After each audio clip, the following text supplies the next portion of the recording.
Hello बच्चों, let's read this question. The question says the actinides exhibit more number of oxidation states in general than lanthanides. This is because हमें बताना है कि actinides में variable oxidation state होती है, मतलब मोर नंबर ऑफ ऑक्सीडेशन स्टेट होती है एज कंपेयर टू लेंथनाइड. ठीक है, तो देखो इन केस ऑफ लेंथनाइड क्या होता है.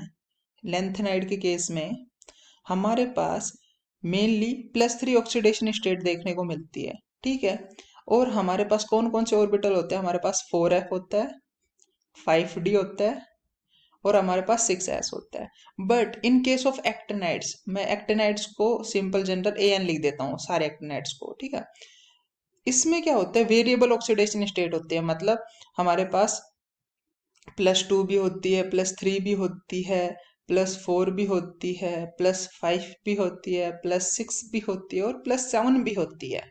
मतलब कि बहुत वेरिएबल ऑक्सीडेशन स्टेट है अपनी. ठीक है, और इसके अंदर जो हमारे ऑर्बिटल्स होते हैं वो होता है 5f, 6d एंड 7s. ठीक है, इसका मतलब हुआ क्या है, कुछ नहीं, यहाँ पे हमारा प्रिंसिपल क्वांटम नंबर बढ़ गया है. ठीक है, इन केस ऑफ लेंथेनाइड तो क्या था, हम बोलते थे ये 4f ऑर्बिटल क्या होता है, डीपली बरीड होता है.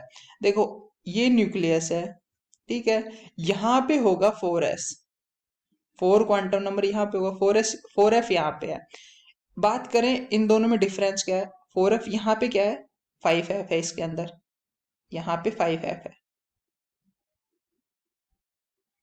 ठीक है, मतलब लेंथनाइड में तो क्या है, 4f है, एक्टिनाइड में क्या है, 5f है. तो अगर हम देखें न्यूक्लियस के ज्यादा पास कौन है, 4f है. ठीक है, दूर कौन है, 5d है. तो इलेक्ट्रॉन निकालना कहाँ से इजी हो, एक तो यहाँ पे इलेक्ट्रॉन है कि यहाँ पे इलेक्ट्रॉन है, तो इलेक्ट्रॉन निकालना किससे आसान होगा, हम आराम से किससे निकाल सकते हैं, 5f से निकाल सकते हैं इलेक्ट्रॉन. तो देखो जब इलेक्ट्रॉन निकालेगा तभी तो वेरिएबल ऑक्सीडेशन स्टेट शो करेगा. तो 5f से इलेक्ट्रॉन निकालना इजी होता है एज कंपेयर टू 4f के. ठीक है, क्योंकि 4f को हम ये बोलते हैं, ये क्या है, डीपली बेरिड है. 4f क्या है, डीपली बरीड होता है, इसलिए हम 4f से जल्दी से इलेक्ट्रॉन नहीं निकाल सकते. बट 5f तो क्या है, न्यूक्लियस से दूर है, इससे इलेक्ट्रॉन निकालना easy as compare to 4f. ठीक है, अब स्टेटमेंट रीड करो, क्या लिखा हुआ है कि the 5f orbital extend further from the nucleus than 4f. बिल्कुल सही बात है और करेक्ट आंसर भी है. क्यों, क्योंकि देखो यहाँ पे कहा है कि 5f ऑर्बिटल है ना, वो न्यूक्लियस से एक्सटेंड करके दूर चला जाता है. दूर दूर ही तो देखो 5f क्या है, दूर है एज कम्पेयर टू 4f के. तो अगर दूर है तभी तो इलेक्ट्रॉन को निकाल सकते हैं इजीली, और यही है हमारा रीजन कि ये अलग अलग ऑक्सीडेशन स्टेट शो कर रहा है. तो ए ऑप्शन हो गया हमारा करेक्ट. अब देख लेते हैं why the rest are incorrect. यहाँ पे क्या बोला है, 5f orbital are more buried. अरे दिख रहा है 4f बरीड है, जो न्यूक्लियस के पास होगा ना वो डीपली बरीड होता है. ठीक है, तो ये भी, ये ऑप्शन एलिमिनेट करो. There is a similarity between 4f and 5f orbital in their angular part of the wave function.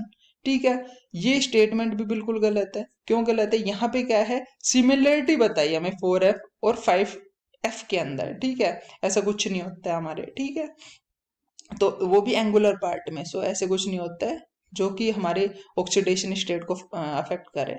So C option भी eliminate. The actinides are more reactive than lanthanides. ठीक है, तो यहाँ पे ये क्या है कि एक्टिनाइड्स क्या होते हैं, मोर रिएक्टिव होते हैं. देखो ये बात तो सही है, बट हमें यहाँ पे मोर अप्रोप्रिएट आंसर को टिक करना है. तो ए ऑप्शन तो करेक्ट हो जाएगा, क्योंकि हमें पता है ये ए ऑप्शन की वजह से, मतलब कि जो एक्सटेंड हो जाते हैं हमारा 5f ऑर्बिटल, उसी वजह से हमारे ऑक्सीडेशन स्टेट वेरिएबल हो रहे हैं. तो यहाँ पे हम रिएक्टिविटी को ऐसे कोरिलेट नहीं कर सकते. ठीक है, तो जो हमारा मोस्ट अप्रोप्रिएट आंसर होगा यहाँ, वो होगा यहाँ पे A is the correct answer. So this is how you have to approach this question. I hope you understood it well. Best of luck.